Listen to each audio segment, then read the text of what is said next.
If you've ever looked up at the San Francisco skyline, Hmm. you've probably seen that one really tall building, right? The Salesforce Tower.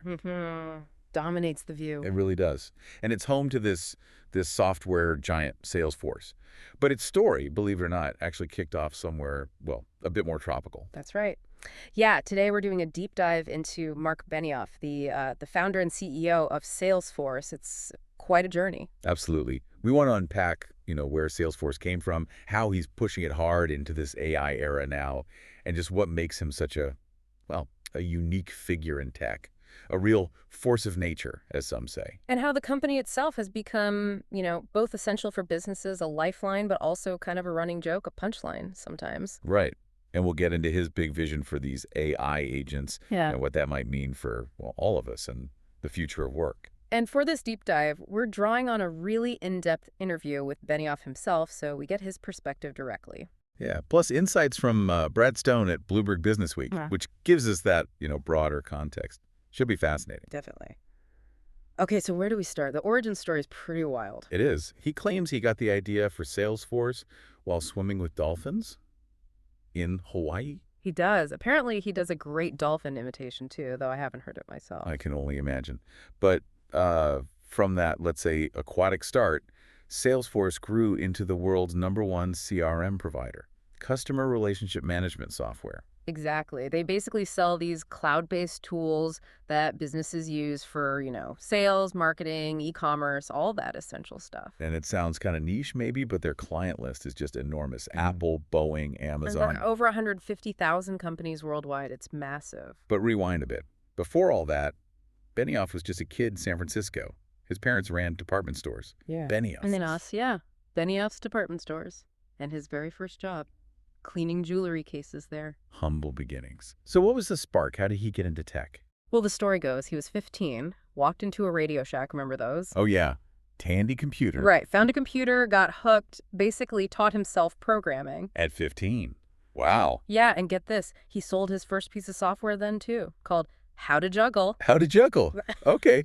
So the entrepreneurial bug bit early. Clearly. Hmm. And that led him eventually to Oracle in 1986, right out of college, I think. Oracle working under Larry Ellison, a future rival. Exactly. Started out just answering customer calls, but he had this real knack for sales. I heard he rose incredibly fast. Oh, absolutely. Youngest vice president in Oracle's history. He was only 26. That's impressive. Yeah. But he didn't stay. Nope.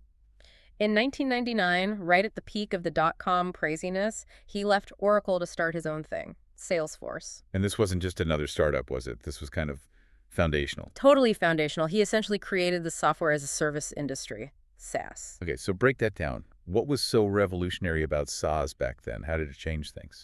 Well, think about how software used to work. You bought these licenses and stole them from disks. Right. Took forever. Needed a whole IT department to manage it. Upgrades were a nightmare. Exactly. Slow, clunky, expensive upfront. Salesforce said, forget that. We'll just sell you the software over the internet. We host it. You access it through a browser. So, like a subscription model. Pretty much. Pay as you go. And crucially, it shifted the power. Suddenly, business managers and executives could get the tools they needed quickly without waiting for IT. Ah, so IT became less of a gatekeeper, more agility for the business side. Precisely. It was a huge shift, democratized access, really. And it took off. Like a rocket. They went public in just 5 years. Within about 10 years, Benioff and Salesforce were, dealing with billions. It was a phenomenal success story. Incredible. And they're still trying to redefine things, right? Yeah. Especially now with AI. Oh, completely. Benioff is all in on AI. He's Ugh. pushing this new product called AI agents. AI agents. Sounds futuristic. What are they? He describes them as a digital workforce. Basically, AI programs designed to autonomously do tasks for you, make you more productive, cut costs. Okay. And he has this vision, agent force, Yeah. like digital employees. Yeah, that's the term. Digital laborers or digital employees. The idea is they can handle customer service, sales, marketing, analytics, branding, all sorts of things. What's the scale he's thinking? This is the wild part. He wants 1 billion agents on Salesforce before the end of the year. 1 billion this year. Seriously. That's what he said. And he claims they're remarkably on track, with 5,000 customers already using them. Wow. Okay. That's Yeah. ambitious doesn't quite cover it. Not even close. It's a massive bet on where work is headed. And are they seeing actual results internally at Salesforce? Apparently, yes. Big ones. He talks about 30 to 50% productivity gains in areas like engineering, coding, customer support. Wait, 30 to 50%? So the AI is doing like a third to half the work in those areas? That's what the numbers suggest. Yeah, it's Yeah. pretty staggering. Which leads to the obvious question. Jobs. Right. Benioff has been pretty blunt. Said he won't hire more coders. Said today's CEOs will be the last ones managing all human teams. And Salesforce itself has had layoffs, right? Cut over 1,000 roles. They have. Which, raises huge questions. If this is a digital labor revolution, potentially worth trillions. 3 to 12 trillion was the estimate. Yeah, something like that. What are the ethical implications? How do businesses handle this? Benioff acknowledges that, right? Says CEOs need their values in the right place. Mm-hmm. He even joked about wanting an agent to replace part of his job someday. But, okay, beyond the ethics, what about the tech itself? AI isn't perfect? Definitely not. Security is a huge one. Yeah. Benioff says there's no finish line. You have to be completely paranoid. Understandable. And then there's accuracy, right? AI Sure. can hallucinate, make things up. Exactly. Hallucinations are a real problem. He's pretty realistic here. He says Salesforce hits about 93% accuracy in customer conversations, even with big clients like Disney. 93%. Right. That sounds good, but But it's not 100%, as he says. And he implies other vendors might be much lower, maybe because Salesforce just has more data to train its AI. so managing those risks, the security, the accuracy, it's a constant battle. Seems like it. Absolutely. Okay, shifting gears slightly. Benioff himself, he's such a character, isn't he? Larger than life. He really is. Physically imposing, too, like 6'5".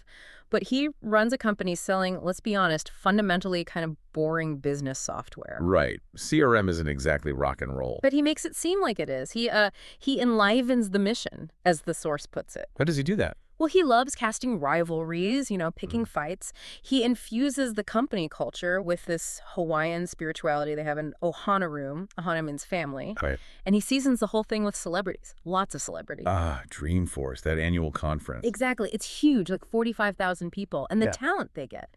Pink, Kate Hudson, Imagine Dragons. Matthew McConaughey is their creative advisor. Apparently so. And Jane Goodall has spoken there. It's quite the production. It's fascinating how Salesforce has almost become a meme because of this, like both a lifeline and a punchline. Right. The joke being that nobody really knows what Salesforce does, even though everyone uses it. Even Elon Musk texted him asking, what is Salesforce? And Benioff apparently just loves that. He leans into it. So it's strategic, Yeah. using that sort of meta-awareness. I think so, yeah. It keeps them in the conversation, even if people are joking. It's kind of brilliant, in a way.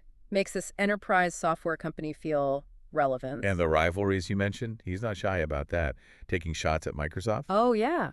Called their Copilot AI repackaged ChatGPT, said it was the new Microsoft Clippy. Oof. That's pretty direct. Is it just trash talk? It's definitely showmanship, but there's real business competition underneath. Microsoft Dynamics 365 goes right up against Salesforce CRM. And Azure versus Salesforce's cloud stuff. Teams versus Slack, which Salesforce owns. Exactly. It's head-to-head in multiple areas. Benioff clearly learned about the motivating power of a rivalry back at Oracle with Larry Ellison. Makes sense. Okay, so stepping back, what about the role of big tech overall? Benioff actually has some strong opinions here. He does, surprisingly. He's quoted saying big tech probably has been too big and probably should be broken up. Wow, from a big tech CEO. Yeah. Especially with AI, he sees this potential for an amass of even more power. He thinks government regulation is needed. A guardrail of capitalism, he calls it. That's quite a stance. Interesting. And what are his views on social issues? He's been quite vocal historically, right? He has. A longtime advocate for equality says it's in his heart, part of growing up in San Francisco.